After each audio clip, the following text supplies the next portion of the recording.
Hi friends, IPL 2025 match number 36 Rajasthan Royals Lucknow Super Giants match வந்து பார்த்தீங்கன்னா Saturday நடக்குது. Double header night match 19th April.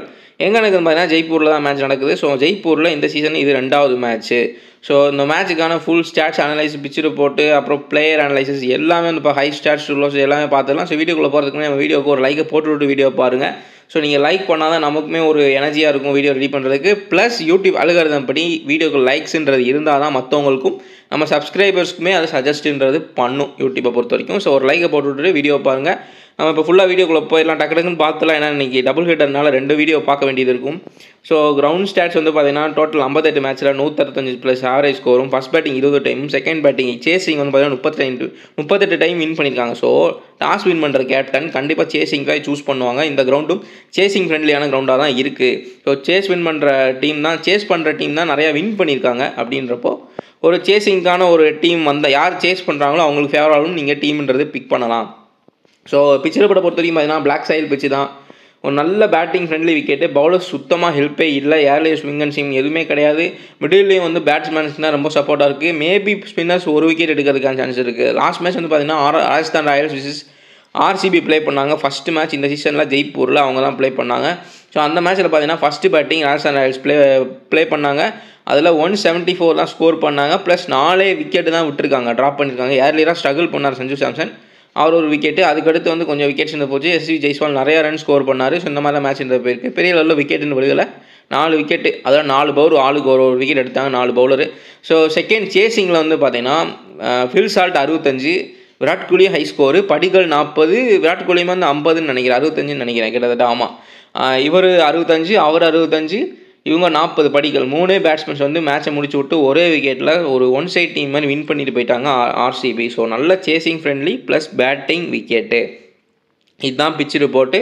கரெக்டாக note பண்ணி வச்சுக்கோங்க. Score பேட்டர்னை பொறுத்த வரைக்கும் 14 மேட்ச்சில் 150க்குள்ளேயும், 19 மேட்ச்சில் 169க்குள்ளேயும், 13 மேட்ச்சில் 189 வரைக்கும், 10 மேட்ச்சில் 190+ போயிருக்கு. ஸோ இதில் ரன் பார்த்தீங்கன்னா விக்கெட்டும் விழுக மாட்டேங்குது, அதேமாதிரி ரன்ஸுமே ரொம்ப போகிறது கிடையாது. ஏன்னா பார்த்தீங்கன்னா 190+ வெறும் 10 மேட்ச்சில் தான் போயிருக்கு. ஸோ ஆவரேஜாக பார்த்தீங்கன்னா அந்த ஸ்கோர் இதில் வந்து பார்த்தீங்கன்னா கிரவுண்ட் ஸ்டாட்ஸ் படி ஒரு 160+ இல்லைனா 170 வரைக்கும் தான் ஸ்கோருன்றது போயிருக்கு. ஸோ 170 நம்ம எதிர்பார்க்கலாம் இந்த மேட்சும். லக்னோ சூப்பர் ஜெயின்ஸ் வேணால் கொஞ்சம் எக்ஸ்ட்ரா ஸ்கோருன்றது கொண்டு போகலாம். எல்லாம் அதிரடி பேட்ஸ்மேன்ஸாக இருக்காங்க. மேபி பார்க்கலாம். ஒரு 180 லக்னோ சூப்பர் ஜெயின்ஸ்க்காக ஒரு 180ன்னு வச்சுக்கலாம் average score. So bowler stats வந்து பார்த்தீங்கன்னா 58 மேட்ச்சில் பேசர்ஸ் வந்து 210 விக்கெட்டும், ஸ்பின்னர்ஸ் 117 விக்கெட் எடுத்திருக்காங்க. ஸோ பேசஸ் தான் அதிகபட்ச விக்கெட் எடுத்திருக்காங்க. ஸோ டெத் பவுலிங் ரொம்பவுமே பேஸுக்கு ஹெல்ப்ஃபுல்லாக இருக்கும், பேஸ் பவுலர்ஸ்க்கு. ஸோ அதேமாதிரி நோட் பண்ணிங்க. ஸ்பின்னர்ஸ் மேபி 1 or 2 விக்கெட்ஸ் எடுக்கலாம் மிடில், பட் அந்தளவுக்கு சப்போர்ட்டுன்றது இல்லை. நீங்கள் ஃபஸ்ட்டு மேட்ச் பார்த்துருந்தாவே தெரிஞ்சிருக்கும். வேறு ஃபேண்டஸியை இன்ஸ்டால் பண்ணாமல் தான் இன்ஸ்டால் பண்ணிக்கோங்க. ஒரு சூப்பரான ஆப்பு. GST TDS எதுவுமே இல்லை, இப்போ எடுத்து விட்டாங்க. அதேமாதிரி வந்து பார்த்தீங்கன்னா ஒவ்வொரு மேட்ச்சுக்கும் தெரியாதவங்க தெரிஞ்சுக்கோங்க, ஒவ்வொரு மேட்ச்சுக்கும் பேட்டிங் பவுலிங் செட் கொடுத்துருவாங்க. 5 பிளேயரை நீங்கள் ஒரு பிளேயர் செலக்ட் பண்ணி ப்ளே பண்ணால் போதும். இந்த கான்டெஸ்ட்டில் இப்போதைக்கு நீங்கள் வந்து பார்த்தீங்கன்னா சேஃபாக பார்த்தீங்கன்னா சாய் சுதர்சனை பிக் பண்ணிக்கலாம், இல்லை KL ராகுலை பிக் பண்ணிக்கலாம். ஹை ஸ்டாட்ஸ் இருக்கிறது சாய் சுதர்சன் இருக்கலாம். ஸோ சாய் சுதர்சனை வச்சு ப்ளே பண்ணிக்கலாம். ஸோ இந்த மாதிரி வந்து ஒரு பிளேயர் பிக் பண்ணி சூப்பராக ப்ளே பண்ணிக்கலாம். ப்ராஃபிட்ன்றது சூப்பராக பார்க்கலாம். அதேமாதிரி நீங்கள் 2 பிளேயர் வச்சு ப்ளே பண்ண போகிறோம் அப்படின்னா டியோ ப்ரோன்னு ஒன்று இருக்குது. அதில் பார்த்தீங்கன்னா நீங்கள் காம்பினேஷன் போட்டுக்கலாம். அதாவது ஒரு பேட்டர் ப்ளஸ் ஒரு பவுலர். அப்படி பார்க்குறப்ப சாய் சுதர்சன், ரஷித் கான், ஸோ இந்த மாதிரி நான் பிக் பண்ணி ப்ளே பண்ணிக்கிறேன். ஸோ அதே மாதிரி நீங்கள் எப்படி பட்லர், அதே மிச்சல் ஸ்டார்க்கு, இல்லை முகமது சிராஜ், ஸோ இந்த மாதிரி KL ராகுல், மிச்சல் ஸ்டார்க்கு, இந்த மாதிரி காம்பினேஷன் பிக் பண்ணி சூப்பராக ப்ளேன்றது பண்ணிக்கலாம். சூப்பரான ஆப்பே டிஸ்கிரிப்ஷனில் லிங்க் இருக்குது. கிளிக் பண்ணி இன்ஸ்டால் பண்ணி 2K டெக்குன்ற ரெஃபர் கோட் போட்டு ஜாயின் பண்ணிக்கோங்க. உங்களுக்கு போனஸ் தருவாங்க. நீங்கள் அதையுமே யூஸ்ன்றது பண்ணிக்கலாம். இந்த மேட்ச்சுக்கான ராஜஸ்தான் ராயல்ஸ் ப்ராபபிள் பிளேயிங் 11 பார்த்துடலாம். ஸோ சஞ்சு சாம்சன் டவுட்டுன்னு சொல்லியிருக்காங்க. அஃபிஷியலாகவே ஸ்டேட்மெண்ட்ன்றது டவுட்டுன்னு தான் சொல்லியிருக்காங்க. ஸோ மேபி அவர் ஆடாமல் போகிறது கூட சான்சஸ் இருக்குது. லாஸ்ட் மேட்ச் பார்த்தீங்கன்னா தெரிஞ்சுக்கும். நல்லா பேட் பண்ணிட்டு இருந்தார், சூப்பராக ஹிட் பண்ணிட்டு இருந்தார். ஒரு சைடு இன்ஜுரி வந்துச்சு, வெளியில் போயிட்டார் ப்ளே பண்ண முடியாமல். மேபி கிராம்ஸாக கூட இருக்கலாம்னு நினைக்கிறேன். ஸோ சைடில் தான் ஏதோ இன்ஜுரி ஆயிருக்கு, ஒன் சைடு. ஸோ இந்த மேட்ச் அவர் ப்ளே பண்ணலன்னா எகெயின் ரியான் பராக் தான் கேப்டன்ஷிப் பண்ணுற மாதிரி இருக்கும். ஸோ டவுட்டு தான், ப்ளே பண்ணாலும் பண்ணலாம், இல்லை பண்ணாமல் போனாலும் போகலாம். ஸோ சஞ்சு சாம்சனை பொறுத்த வரைக்கும் அவர் ப்ளே பண்ண மாட்டாருன்னு தான் நான் நினைக்கிறேன். ஏன்னா இன்ஜுரி ஆகிருக்கு. மேபி மேக்ஸிமம் ப்ளே பண்ண வைக்க தான் ட்ரை பண்ணுவாங்க. ஏன்னா கேப்டன்ஷிப் ஆல்ரெடி RR வந்து ரொம்ப ஒரு லாஸில் போயிட்டுருக்காங்க. அப்படின்றப்ப சஞ்சு சாம்சனை தான் யூஸ் பண்ணுவாங்கன்னு நினைக்கிறேன். ஏன்னா ரியான் பராகோட கேப்டன்ஷிப் அவ்வளோ ஒன்றும் ஒரு நல்ல கேப்டன்ஷிப்பாக தெரியலை. ஸோ அப்படின்றப்ப சஞ்சு சாம்சன் ப்ளே பண்ணலாம். இல்லை அவர் ப்ளே பண்ணலை இன்ஜுரி அப்படின்னா யாரை கொண்டு வருவாங்கன்றதை நம்ம மேட்ச் அனலைஸ் அப்போ பேசலாம். இப்போதைக்கு ப்ராபபிள் பிளேயிங் ஒன்று பார்த்தீங்கன்னா Sanju Samson, Jaiswal, Riyan Parag, Nitish Rana, Hetmyer, Dhruv Jurel, Hasaranga, Archer, Theekshana, Tushar Deshpande, Sandeep Sharma, Shubham Dubey. So இதுதான் கூட ப்ராபபிள் 12 இருக்கும். ப்ராபபிள் பிளேயிங் 11 எல்எஸ்சிக்கு பார்த்தீங்கன்னா Mitchell Marsh, Markram, Nicholas Pooran, அதுக்கப்புறம் ரிஷப் பண்ட், ஆயுஷ் பதோனி, டேவிட் மில்லர், ஷார்துல் தாகூர், திக்வேஷ் சிங், ஆவேஷ் கான், ஆகாஷ்தீப், அதுக்கப்புறம் வந்து பார்த்தீங்கன்னா ரவி பிஷ்னாய், அப்துல் சமாத். இவங்க 2 பேர் பார்த்தீங்கன்னா இம்பேக்ட்லாம் மாறிப்பாங்க. நம்ம டக்குன்னு ஹை ஸ்டார் லோஸ்டர்ஸ் ஆர்டர் பிளே பார்த்துக்கலாம். இந்த மேட்சை பொறுத்த வரைக்கும் வென்யூவில் ஒரு நல்ல ஆவரேஜ்ன்றது எஸ்எஸ்வி ஜெய்ஸ்வால் வச்சுருக்காரு. So Rishabh Pant, Nicholas Pooran, Yashasvi Jaiswal இவங்க 3 பேர்த்துக்குமே வந்து பார்த்தீங்கன்னா ஹெட் டு ஹெட்லையும் சரி வென்யூலையும் சரி சூப்பர் ஸ்டாட்ஸ்ன்றது 30+ன்றது வச்சுருக்காங்க ஆவரேஜ் ரன்ஸ்ன்றது. ரிஷப் பண்ட் நான் சொன்ன மாதிரி சிஎஸ்கே கூட நல்ல ஃபார்முக்கு வந்துட்டார். ஹெட் டு ஹெட் ஸ்டாட்ஸ் இருந்துச்சு, அதை பயன்படுத்தி சிஎஸ்கேவையும் பயன்படுத்தி சூப்பர் ஸ்டாட்ஸு ஸ்கோர் பண்ணி ஃபார்முக்குன்றது வந்துட்டார். ஸோ இந்த மேட்ச்சுமே ஒரு டீசென்ட் ஸ்கோர் அடிப்பாருன்றதை எதிர்பார்க்கலாம் ரிஷப் பண்ட்டை பொறுத்த வரைக்கும். ஸோ அவருக்கு பேட்டிங் கிடைக்குமான்றது தான் டவுட்டு. ஏன்னா இது வந்து நல்ல பேட்டிங் பிச்னால மிச்சல் மார்ஷ், மார்க்ரம், நிக்கோலஸ் பூரானோட முடிச்சுப்பாங்களா என்னன்னு தெரியல. ஏன்னா 15 ஓவருக்கு மேலே போயிடுச்சு, இவங்களே ஆடிட்டாங்க அப்படின்னா ஹிட்டர்ஸை உள்ளே அனுப்பிச்சிடுவாங்க. டேவிட் மில்லர், அப்துல் சமாத் உள்ள அனுப்பிச்சிடறனால ரிஷப் பண்ட்டுக்கு வாய்ப்பு கிடைக்குமான்றது தெரியல. மேபி பார்க்கலாம். ராஜஸ்தான் ராயல்ஸ் விக்கெட் எடுத்தால் தான் ரிஷப் பண்ட்டுக்கு சான்ஸ்ன்றது கிடைக்கும். ஸோ அதை பற்றி மேட்ச் அனலைஸ் அப்போ நம்ம பேசலாம். ஸோ இவங்க 3 பேருக்குமே வந்து பார்த்தீங்கன்னா நிக்கோலஸ் பூரானாக இருக்கட்டும், ரிஷப் பண்ட், எஸ்எஸ்வி ஜெய்ஸ்வால் 3 பேருமே நான் சொன்ன மாதிரி 2லுமே ஹெட் டு ஹெட் வென்யூலையுமே 30+ ஆவரேஜ் சூப்பராக வச்சுருக்காங்க. அதே மாதிரி மிச்சல் மார்ஷை பார்த்தீங்கன்னா ஹெட் டு ஹெட்டில் சூப்பர் ஸ்டாட்ஸ்ன்றது வச்சுருக்காரு. ஸோ கிட்டத்தட்ட ஒரு 60+ ஆவரேஜ்ன்றது இருக்குது. வென்யூவில் வந்து பார்த்தீங்கன்னா 25+ வச்சுருக்காரு ஆவரேஜ்ன்றது. ஸோ ஒரு 50ன்னு வச்சுக்கலாம், 60ன்றது ரொம்ப ஆவரேஜ்ன்றது இருக்குது. பட் அதில் அப்படி தான் இருந்துச்சு. ஸோ வந்து பார்த்தீங்கன்னா ஸ்டாட்ஸ் வைஸ் நான் டிவைட் பண்ணி பார்த்தப்ப 60 வரல, 50+ தான் வந்துச்சு. ஸோ நான் டிவைட் பண்ணி பார்த்து கரெக்டாக தான் நான் சொல்கிறேன். ஸோ அதில் போட்டிருக்கிறது கொஞ்சம் எக்ஸ்ட்ராவும் போட்டிருப்பாங்க ஸ்டாட்ஸ்ன்றது. ஸோ நான் அதை வந்து மேட்ச்சுக்கும் அந்த ரன்ஸுக்கும் டிவைட் பண்ணி பார்த்து தான் நான் ஆவரேஜ்ன்றது உங்களுக்கு சொல்லிகிட்டு இருக்கேன். ஸோ 60ல் ஒரு 50+ வச்சுக்கலாம். ஸோ 50+ம் 25+ம் வென்யூவில் வச்சுருக்காரு. ஸோ ஒரு டீசென்ட் ஸ்டாட்ஸ். அதே மாதிரி ரியான் பராக்கும் சரி, சஞ்சு சாம்சனும் சரி ஹெட் டு ஹெட்டில் 24, 27 ஆவரேஜும், வென்யூவில் 39, 38 ஆவரேஜ் வச்சுருக்காங்க. ரியான் பராக் வென்யூவில் 39 ஆவரேஜும், சஞ்சு சாம்சன் 38 ஆவரேஜும். அதேமாதிரி Riyan Parag 27 average head to ஹெட்டில், Sanju Samson 24 average head to ஹெட்டில். ஸோ அதுதான் வந்து உங்களோட ஸ்டாட்ஸு. ரொம்ப ஸ்டாட்ஸ்ன்றது இல்லை இந்த மேட்சை பொறுத்த வரைக்கும் பிளேயர்ஸ்க்கு. ஸோ டேவிட் மில்லர் வந்து பார்த்தீங்கன்னா இவருமே 60+ ஆவரேஜ்ன்ற வச்சுருக்காரு ஹெட் டு ஹெட்டில் பேட் பண்ணுறப்போ. ராஜஸ்தானுக்கு எகெயின்ஸ்டாக மிச்சல் மார்ஷும் டேவிட் மில்லரும் நிறையா ஸ்டாட்ஸ்ன்றதை வச்சுருக்காங்க. பட் வென்யூவில் இன்னும் டேவிட் மில்லர் ப்ளே பண்ண கிடையாது. ஒரு இன்னிங்ஸ் மேட்ச் நடந்திருக்கு, பட் அவர் ப்ளே பண்ணலாம்னு நினைக்கிறேன். 0ல் இருந்துச்சு ரன்னு. ஸோ ஆவேஷ் கானை பொறுத்த வரைக்கும் ஹெட் டு ஹெட்டில் 6 மேட்ச்சில் 9 விக்கெட் எடுத்திருக்காரு. அதே போக இந்த வென்யூலையும் பார்த்தீங்கன்னா 6 மேட்ச்சுக்கு 6 விக்கெட்டுன்றது எடுத்திருக்காரு. ஸோ நல்ல பவுலிங்கில் இவருக்கு மட்டும்தான் இந்த கிரவுண்டை பொறுத்த வரைக்கும் நல்ல ஸ்டாட்ஸ்ன்றது இருக்குது. மிச்சம் யாருக்குமே ஸ்டாட்ஸ்ன்றது இல்லை. ஜோஃப்ரா ஆர்ச்சரை பொறுத்த வரைக்கும் இந்த வென்யூவில் 12 மேட்ச் ப்ளே பண்ணியிருக்காரு, 12 விக்கெட் எடுத்திருக்காரு, 1 விக்கெட் ஆவரேஜ்ன்றது இருக்குது. தீக்ஷனாவை பொறுத்த வரைக்கும் இந்த வென்யூவில் 2 மேட்ச் ப்ளே பண்ணியிருக்காரு, ஒரே விக்கெட் தான் பிக் பண்ணியிருக்காரு. ராஜஸ்தானுக்கு எகெயின்ஸ்டாக வந்து பார்த்தீங்கன்னா ஒரு மேட்ச்சில் 2 விக்கெட் பிக் பண்ணியிருக்காரு. ஸோ இதுதான் இவங்களுக்கு தான் இவ்வளோ ஸ்டாட்ஸ்ன்றது இருக்குது. ஸோ இந்த பிளேயர்ஸ் மட்டும் ஸ்டாட்ஸ்ன்றது இருக்குது. அடுத்து இருக்க பிளேயர்ஸ்க்கு பெரிய அளவில் ஸ்டாட்ஸ்ன்றது இல்லை. ஸோ அந்த ஸ்டாட்ஸ் இருக்க பிளேயர்ஸ்லாம் கொஞ்சம் நோட் பண்ணி வச்சுக்கோங்க. ஸோ எப்படி டீம் எடுக்கலாம் எல்லாமே மேட்ச் அனலைஸ் அப்போ பார்த்துலாம். செகண்டரி ஸ்டாட்ஸை பொறுத்த வரைக்கும் ஃபஸ்ட்டு பேட்டிங்கில் தான் ஆயுஷ் பதோனிக்கு நான் சொல்லிகிட்டே இருக்கேன், நிறையா மேட்ச் யூஸ் ஆகிட்டு இருக்குது. ஆயுஷ் பதோனிக்கு ஃபஸ்ட்டு பேட்டிங்கில் தான் நல்ல ஆவரேஜ்ன்றது வச்சுருக்காரு. அதேமாதிரி அசரங்காவும், சந்தீப் சர்மாவும், ஆர்ச்சரும் 3 பேருமே பவுலிங்கில் ஃபஸ்ட்டு பவுல் பண்ணுறது அதே விக்கெட்டுகள்ன்றதை எடுத்து வச்சுருக்காங்க. Best players in second batting and bowling பார்த்தீங்கன்னா ட்ரூ ஜொரேல், டேவிட் மில்லர் வந்து பார்த்தீங்கன்னா சேசிங்கில் தான் அதிக ரன்கள் ஸ்கோர் பண்ணியிருக்காங்க. ஆவரேஜுமே அதிகமாக இருக்குது. ட்ரூ ஜொரேல் வேணால் நீங்கள் வந்து தாராளமாக சூஸ் பண்ண பார்க்கலாம் ஒரு லோ பர்சன்டேஜ் பிக்காக. ஏன்னா மேட்ச் பார்த்தீங்கன்னா ஒரு 5 மேட்ச்சில் ஒரு 3 மேட்ச்ன்றது பெர்ஃபார்மன்ஸ் பண்ணிட்டு இருக்காரு. கிடைக்கிற சான்ஸில் ட்ரீம் டீமுக்குள்ளே வந்துட்டு இருக்காரு. ஸோ அதனால் ட்ரூ ஜொரேல் நீங்கள் தாராளமாக ட்ரை பண்ணி பார்க்கலாம். சேசிங்னா இன்னும் கொஞ்சம் எக்ஸ்ட்ரா ஸ்டாட்ஸ்ன்றது உங்களுக்கு இருக்குது, அதையுமே யூஸ் பண்ணிக்கோங்க. ஷார்துல் தாகூருமே செகண்ட் பவுல் பண்ணுறப்ப தான் அதிக விக்கெட்டுகள்ன்றது எடுத்திருக்காரு. இப்படி தான் ஸ்டாட்ஸ்ன்றது இருக்குது. ஸோ இதையுமே யூஸ்ன்றது பண்ணிக்கோங்க. பேட் கம்மிங் யூஸ் ஆன மாதிரி இதுவுமே யூஸ்ன்றது ஆகும். ஸோ அதே மாதிரி வந்து பார்த்தீங்கன்னா மேட்ச் அனலைசிஸ் பார்த்தோம் அப்படின்னா இந்த பிச்சை பொறுத்த வரைக்கும் ஃபஸ்ட்டு இருக்க 4-5 பேட்டர்ஸை மட்டும் பிக் பண்ணி டீம்ன்றது எடுக்கிறது நல்லதுன்னு நினைக்கிறேன். நான் போன மேட்ச் பார்த்தோம் அப்படின்னா எஸ்எஸ்வி ஜெய்ஸ்வால் 75, சஞ்சு சாம்சன் 15 அவுட்டு, ரியான் பராக் 30, ஹெட்மயர் வந்து கொஞ்சம் ரன்ஸ் அடிச்சார். அப்புறம் நிதிஷ் ராணா அவ்வளோவா ரன் அடிக்கல. மொத்தத்துக்கே ஒரு 4-5 பேட்டர்ஸ் தான் வந்து உள்ள பிளேயிங்குள்ளே வந்தாங்க, கிரவுண்டுக்குள்ளேயே பேட்டிங்க்கு. அதுக்குள்ளே ஓவர்ன்றது முடிஞ்சு யாராவது 1-2 பேர் ஹை ஸ்கோருன்றது போயிடுறாங்க. அப்படி விக்கெட்டுமே விழுக மாட்டேங்கின்றப்போ அவங்களுக்குள்ளேயே மேட்ச்ன்றது ஒரு கம்ப்ரெஸ் ஆயிடுது. அப்படின்றப்ப நம்ம அவங்களுக்குள்ளேயே டீம் எடுக்கிறது பெட்டராக இருக்கும்னு நினைக்கிறேன். Mitchell Marsh, Markram, Nicholas Pooran, Rishabh Pant. So இவங்க 4 பேரையுமே நீங்கள் பிக் பண்ணிவிட்டு பவுலர்ஸில் யார் உங்களுக்கு விக்கெட் எடுப்பா, ஒரு நல்ல டாப் கிளாஸ் பவுலர் எந்த பிச்சாக இருந்தாலும் விக்கெட் எடுப்பாங்க அப்படின்றப்போ திக்வேஷ் ரதி வந்து பார்த்தீங்கன்னா எந்த மேட்சாக இருந்தாலும் ஒரு விக்கெட்டுன்றது பிக் பண்ணிட்டு இருக்காரு திக்வேஷ் ரதி. ஸோ நீங்கள் திக்வேஷ் ரதியோட போகலாம். ரவி பிஷ்னாய் வந்து பார்த்தீங்கன்னா அந்த லக்னோ கிரவுண்டில் சூப்பராக பண்ணியிருக்காரு, மற்ற கிரவுண்ட்ஸில் அடி வாங்கியிருக்காரு. அதேமாதிரி நோட் பண்ணிக்கோங்க. இந்த பிச்சுமே அவ்வளோ ஹெல்ப்ஃபுல்ஸ்லாம் இல்லை, பவுலர்ஸ்க்கு அவ்வளோ ஹெல்ப்ஃபுல்லாகலாம் இல்லை. ஸோ பேட்டிங் தான் ஃபுல் அண்ட் ஃபுல் ஹெல்ப்பாக இருக்குது. So Mitchell Marsh and Aiden மார்க்கிட்ட விக்கெட் விடாமல் ஹை ஸ்கோர் போகிறதுக்கு சான்ஸ் இருக்குது. இல்லை ஜாஃப்ரா ஆர்ச்சர் ஒரு விக்கெட் ஆவரேஜ் இருக்கார் அப்படின்றப்போ யாராவது ஒருத்தர் எடுத்துட்டாரு அப்படின்னா அட்லீஸ்ட் யாராவது ஒருத்தர் ஹை ஸ்கோர் போயிடுவாங்க. அதுக்கப்புறம் நிக்கோலஸ் புரான் வந்து அடி பிடிச்சிடுவார். ஸோ ரிசர்வ் பண்ணிட்டு கொஞ்சம் ரன் அடிக்கிறதுக்கான சான்சஸ் இருக்குது. ஸோ ஆர்சிபியை பொறுத்த வரைக்கும் பார்த்தீங்கன்னா இதே கிரவுண்டில் போன மேட்ச்சில் Phil Salt 65, so Mitchell Marsh 65ன்னு வச்சுக்கலாம். அதே மாதிரி ஃபில் சால்ட்டும் மிச்சல் மார்ஸும் நல்லா ஹிட்டபிலிட்டியோட ப்ளே பண்ணக்கூடிய பேட்ஸ்மென்ஸு. ஸோ மார்க்ரமும் விராட் கோலியும் நான் கம்பேர் பண்ணி பேசலை, ஒரு ஸ்டாண்டர்டான பிளேயர்ஸ்னால் சொல்கிறப்ப மிச்சல் மார்ஸ் மேக்ஸிமம் ஹிட் பண்ண தான் பார்ப்பார். மார்க்ரம் அப்படி கிடையாது, கொஞ்சம் ஸ்டாண்டர்டாக ஆத்தென்டிக் ஸ்டார்ட்ஸ்லாம் ஆடுவார். அப்படின்றப்போ நம்ம விராட் கோலியோட கொஞ்சம் அந்த ஸ்கோர் கார்டை வச்சு நம்ம மேட்ச் பண்ணி பார்ப்போம். ஸோ விராட் கோலியுமே 60+, ஓகேவா. அதே மாதிரி படிக்கல் உள்ளே வந்தார், படிக்கல் 40. ஸோ அந்த 3 பேருக்குள்ளேயே மேட்சை முடிச்சு விட்டாங்க ராஜஸ்தான் ராயல்ஸை சேசிங்கில். ஸோ எல்ஜி சேசிங்னா மேக்ஸிமம் ரிசர்வ் பண்ணிட்டு வரைக்கும் வரும். ராஜஸ்தான் ஒன்றும் அவ்வளோ பவுலிங் வந்து இந்த கிரவுண்டில் ஹெல்ப்ஃபுல்லாக இல்லை. அதே மாதிரி ராஜஸ்தானுக்குமே எல்ஜி கூட ப்ளே பண்ணுறப்ப கண்டிப்பாக அவங்களுக்கு பேட்ஸ்மேன்ஸுமே சப்போர்ட்டுன்றது இருக்கும். ஏன்னா நீங்கள் வந்து ஆர்சிபி பவுலிங்கை கம்பேர் பண்ணுறப்ப எல்ஜியோட பவுலிங் ரொம்ப ஒரு ஸ்ட்ராங் பவுலிங்லாம் சொல்ல முடியாது. ஏன்னா அந்த பக்கம் வந்து பார்த்திங்கன்னா ஆர்சிபியில் ஹேசில்வுட்டு, புவனேஸ்வர் குமார், குன்னல் பாண்டியா ஒரு சர்ப்ரைஸ், அவர் வந்து ஒரு விக்கெட் எடுத்து விட்டார். சஞ்சு சாம்சன் அவர் தான் விக்கெட் எடுத்தார். ஸோ அந்த மாதிரி வந்து ஒரு டிஃப்ரெண்ட்டியலான ஒரு ஸ்ட்ராங்கான பவுலிங் சாய்ஸ்ன்றது இருக்குது. எஸ் தயால் அவர் ஒரு விக்கெட் எடுத்தார். ஸோ இந்த மாதிரி பவுலிங்ஸ்ன்றது இருக்குது. பட் எல்ஜியை பொறுத்த வரைக்கும் பெரிய லெவலில் பவுலிங்ன்றது இல்லை. ஸோ ரவி பிஷ்னாயை பொறுத்த வரைக்கும் பார்த்தீங்கன்னா லக்னோ கிரவுண்டில் நல்லா பண்ணியிருக்காரு, தவிர்த்து மற்ற கிரவுண்டில் அடி தான் வாங்கியிருக்காரு. பெரிய லெவலில் எதுவுமே பண்ண முடியல அவரால். ஸோ ரிகேஷ் ரதி மேக்ஸிமம் ஒரு விக்கெட்ன்றது பிக் பண்ணிட்டு இருக்காரு.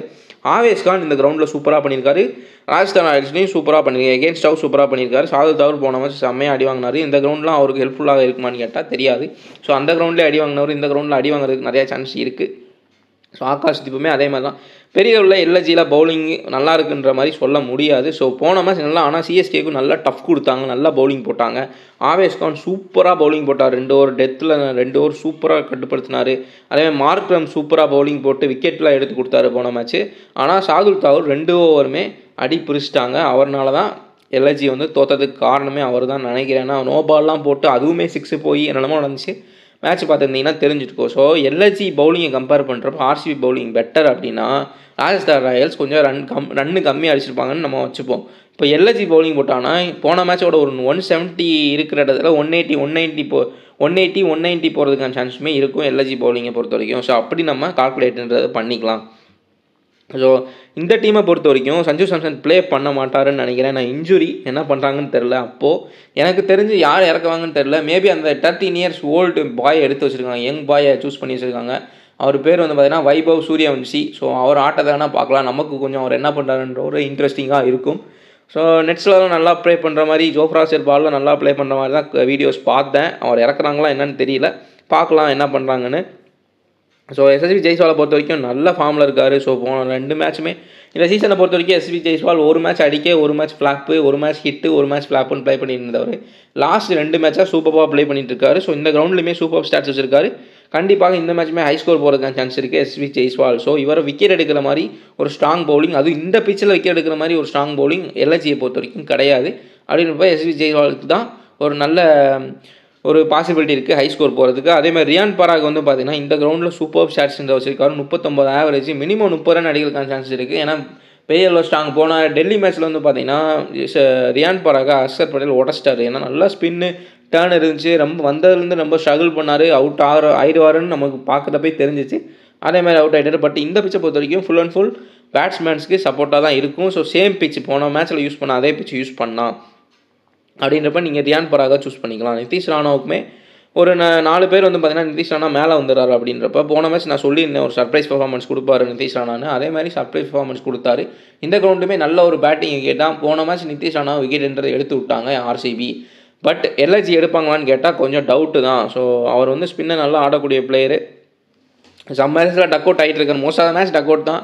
சில மேட்சஸ் சர்ப்ரைஸ் பர்ஃபார்மன்ஸ் கொடுத்துட்ருக்காரு. இந்த கிரவுண்டுமே அவருக்கு ஹெல்ப்ஃபுல்லாக இருக்கலாம். ஸோ நல்லா கான்ஃபிடென்ட்டாகவும் இருப்பார். கண்டிப்பாக வந்தோன்னே அடிக்க தான் பார்க்குறாருன்றப்போ உங்களுக்கு யூஸ்ஃபுல்லாகவும் இருக்கும். ஒரு வேகமாக ஒரு 20 ரன் அடித்தா கூட நம்ம ட்ரீம் டீமுக்குள்ளே வரதுக்கான சான்சஸுமே இருக்கும். ஸோ நான் என்ன சொல்கிறேன்னா, ஒவ்வொரு டீமில் இருக்கக்கூடிய ஃபஸ்ட்டு 4 பேட்டர்ஸ் இல்லை ட்ரூ ஜுரல் ஹெட்மேயர் இங்கே தான் வருவார். ஹெட்மேயருக்கு ட்ரூ ஜுரலுக்கு அப்புறம் தான் ஹெட்மேயர் வருவார். அப்படின்றப்ப நீங்கள் சஞ்சு சாம்சனுக்கு பதிலாக யாரை ப்ளே பண்ண வைப்பாங்கன்னு தெரில. இன்கேஸ் சஞ்சு சாம்சனே ப்ளே பண்ணால் இவங்க 4 5 பேர்த்த என்ன நிதிஷ் ராணா உங்களுக்கு ரிஸ்க்காக தெரிகிறாரு அப்படின்னா நிதிஷ் ராணாவை கூட நீங்கள் ட்ராப் பண்ணிவிட்டு ட்ரூ ஜுரலோட போகலாம்.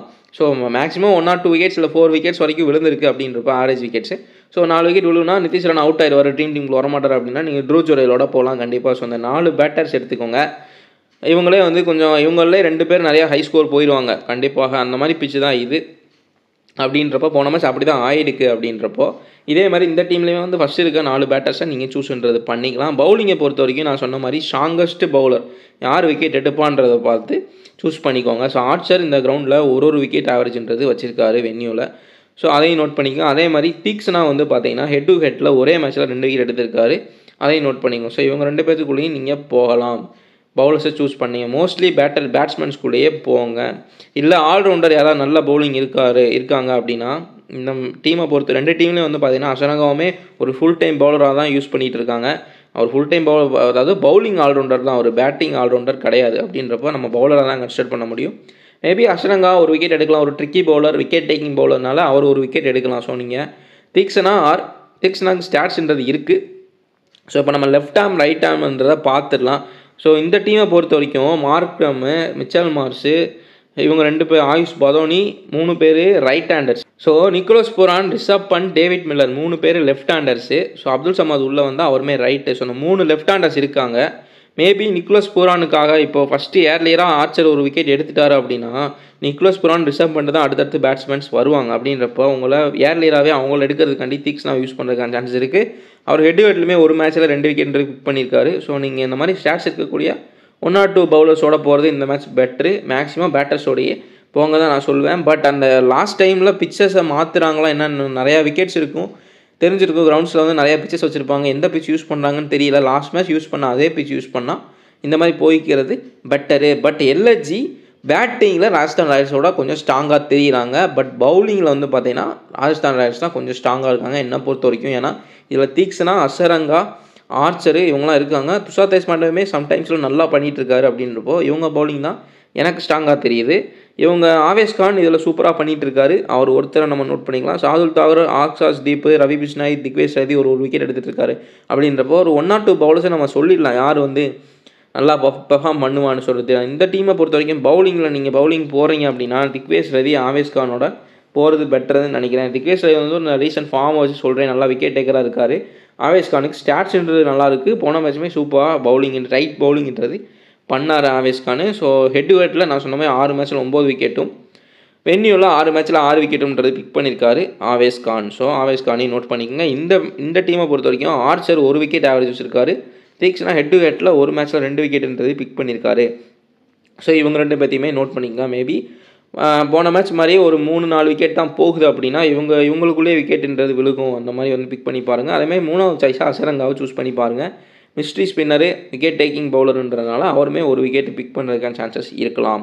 ஸோ இவங்களில் யார் அதிகபட்ச ஸ்கோர் போவாங்க பேட்டர்ஸில் அப்படின்னு பார்த்தீங்கன்னா மிச்சல் மார்ஸ் அதிக ஸ்கோர் போகிறதுக்கான சான்ஸ் அதிகமாகவே இருக்குது. ஏன்னா ஓப்பனர்ஸில் ஏடன் மார்க்ரம்க்கு இந்த வென்யூலையும் சரி ஹெட் டு ஹெட்லையும் சரி ஸ்டாட்ஸ்ன்றது அவ்வளோவா இல்லை. அப்படின்றப்ப நீங்கள் மிச்சல் மார்ஸோடையே போகலாம். ஆர்ச்சர்ட்டேருந்து அவர் ரொட்டேட் பண்ணி ஆடிட்டாங்க. அவ்வளோ ஸ்விங் அண்ட் செய்யும்ன்றது இல்லை. போன மேட்ச்மே ஆர்சிபி கூட ப்ளே பண்ணார். அப்படின்றப்போ மிச்சல் மார்ஸ் அவர்கிட்ட எஸ்கேப் ஆகிட்டார். அப்படின்னு எஸ்கேப் ஆகிறது தான் அதிக சான்ஸ் இருக்குது பிச் ரிப்போர்ட் படி. அப்படின்னு மிச்சல் மார்ஸ் அதிக ஸ்கோர் போகிறதுக்கான சான்ஸ் இருக்குது. நிக்கோலஸ் பூரான் அதிக ஸ்கோர் போகிறதுக்கான சான்சஸ் இருக்குது.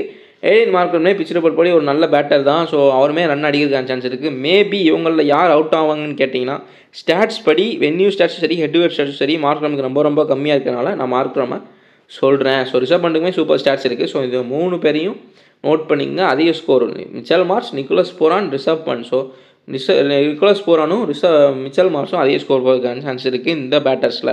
ஸோ அதில் வந்து பார்த்தீங்கன்னா சஞ்சு சாம்சனுக்கு பதிலாக யார் ப்ளே பண்ணுவான்னு தெரியல. மேபி சஞ்சு சாம்சனே ப்ளே பண்ணால் அவருமே நல்லா ஹை ஸ்கோர் போகிறதுக்கு சான்ஸ் இருக்குது. எஸ்எஸ்வி ஜெய்ஸ்வால் நல்லா ப்ளே பண்ணுவார்னு நினைக்கிறேன் இந்த மேட்ச்சு. ஸோ ரியான் பரகுமே டீசெண்டாக ப்ளே பண்ணுவார். நிதிஷ் ராணாவுமே பேட்டிங் வந்தால் மேபி இந்த மேட்ச் வந்து எனக்கு தோணலை. ஆனால் பட் என்ன ஒன்று பார்த்தீங்கன்னா எல்எஸ்ஜி பவுலிங்கை கம்பேர் பண்ணுறப்போ பெரிய லெவலில் நல்லா ஸ்ட்ராங்கஸ்ட் பவுலிங் கிடையாது. அப்படின்றப்ப நிதிஷ் ராணா எகெயின் ஒரு ஹிட் கொடுக்கறதுக்கான சான்சஸும் இருக்குது. நீங்கள் ஜிஎல் ட்ரை பண்ணுறீங்க அப்படின்னா எகெயின் நிதிஷ் ராணாவுமே ட்ரை பண்ணி பாருங்கள். ஸோ அதே மாதிரி வந்து பார்த்தீங்கன்னா த்ருவ் ஜுரேலையுமே நீங்கள் பிக்குன்றது பண்ணலாம். ஸோ ஃபஸ்ட் பேட்டிங்காக இருந்தாலும் சரி, செகண்ட் பேட்டிங்காக இருந்தாலும் சரி, விக்கெட்ஸ்ன்றது ஏர்லியராக ட்ராப் பண்ணாங்க அப்படின்னா 2-3 விக்கெட் போச்சுன்னா த்ருவ் ஜுரேல் பேட்டிங்ன்றது வந்துடுறாரு. அவருக்குமே ஒரு நல்ல பேட்டிங் பிச் தான் இதுக்குள்ளே ட்ரீம் டீமுக்குள்ளே வரதுக்கான சான்ஸுமே இருக்குது. ஸோ அதுதான் கைஸ் நம்மளோட ப்ரெடிக்ஷன்.